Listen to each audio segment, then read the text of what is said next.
ফখরুল সাহেবরাই তো চাপে।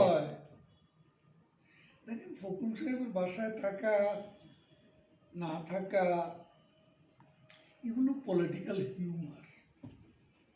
খেলা হবে, আমার খুব জনপ্রিয় স্লোগান, সেটাও কিন্তু পলিটিক্যাল হিউমার। এটা পলিটিক্যাল হিউমার এখানেও হচ্ছে। আমাদের প্রতিবেশী দেশেও নির্বাচন আসলে নানা ধরনের পলিটিক্যাল হিউমার হয়, নেতারা বক্তব্যে প্রতিদ্বন্দ্বীকে আঘাত করেন। এটা এটা বাস্তবে হিউমারের আর বাস্তব ভিত্তিক যে বক্তব্য, এর মধ্যে একটা পার্থক্য তো অবশ্যই আছে। তাহলে ফখরুল সাহেবের সঙ্গে আপনার যোগাযোগ হয়নি কোনোদিন 5ই আগস্টের পর? 5ই আগস্টের পর কোনো যোগাযোগ হয়নি। আর আপনার কথা শুনে যেটা মনে হচ্ছে, আপনি আন্তর্জাতিক খবর এবং ভারতের যে মুর্শিদাবাদের খবর পর্যন্ত খুব রাখেন। এটা মানে কিভাবে এখন পর্যন্ত এই ধারাবাহিকতাটা বজায় আমি রাখছেন? প্রতিনিয়তই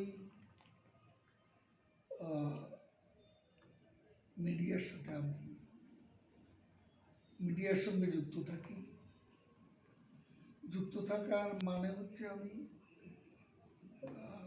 বেশ কিছু পত্রপত্রিকা,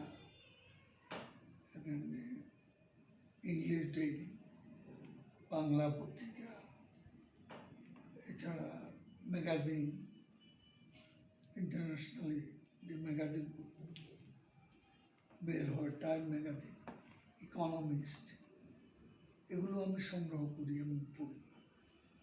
আমি সুযোগ পেলে বই পড়ি। যে কারণে আমি আর টেলিভিশনে আপনি এমনকি বহরমপুরের খবর পর্যন্ত বলে দিচ্ছেন। বহরমপুরের নাম আমি আগেই জানি।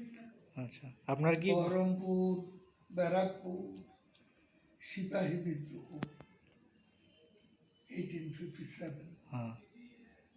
সিপাহী বিদ্রোহ তো মঙ্গল পাণ্ডে নেতৃত্বে, সেটাই তো বাংলার প্রথম স্বাধীনতা সংগ্রামের সূচনা। সে বহরমপুরে, মুর্শিদাবাদে, সেটা তো আমাদের ইতিহাস। সেখান থেকে সূচিত হয় 100 বছর পর পলাশী যুদ্ধের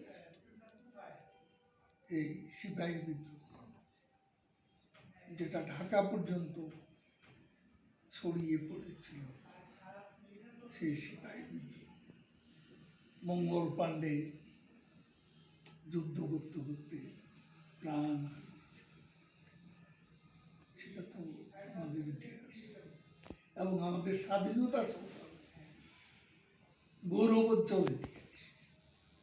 নিশ্চয় সেখান থেকে আরো অনেক সংগ্রাম, আন্দোলন ও অসংখ্য কৃষক বিদ্রোহ। এরপর আমরা দেখি ফকির মুসা শাহ, ফকির বিদ্রোহ, মহাস্থানগড় থেকে বাংলার উত্তর। এরপরেই দেবী চৌধুরানী ভবানী পাঠকের নেতৃত্বে সন্ন্যাস বিদ্রোহ, তারপরে তিতুমিরের বাঁশের কেল্লা,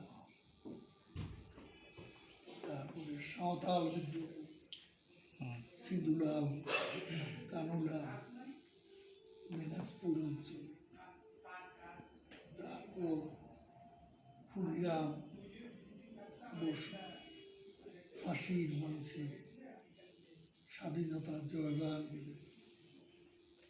আমাদের বীরচট্টলায় সেই অগ্নিযুগের যে বিদ্রোহ, মাস্টারদা সূর্য সেন, প্রীতিলতা বরদাদা, যে অগ্নিযুগের অগ্নিপুরুষেরা বিদ্রোহ করেছিলেন, মাস্টারদা তো ফাঁসির মঞ্চে স্বাধীনতা জয়গান গিয়েছিলেন। এইটার জন্য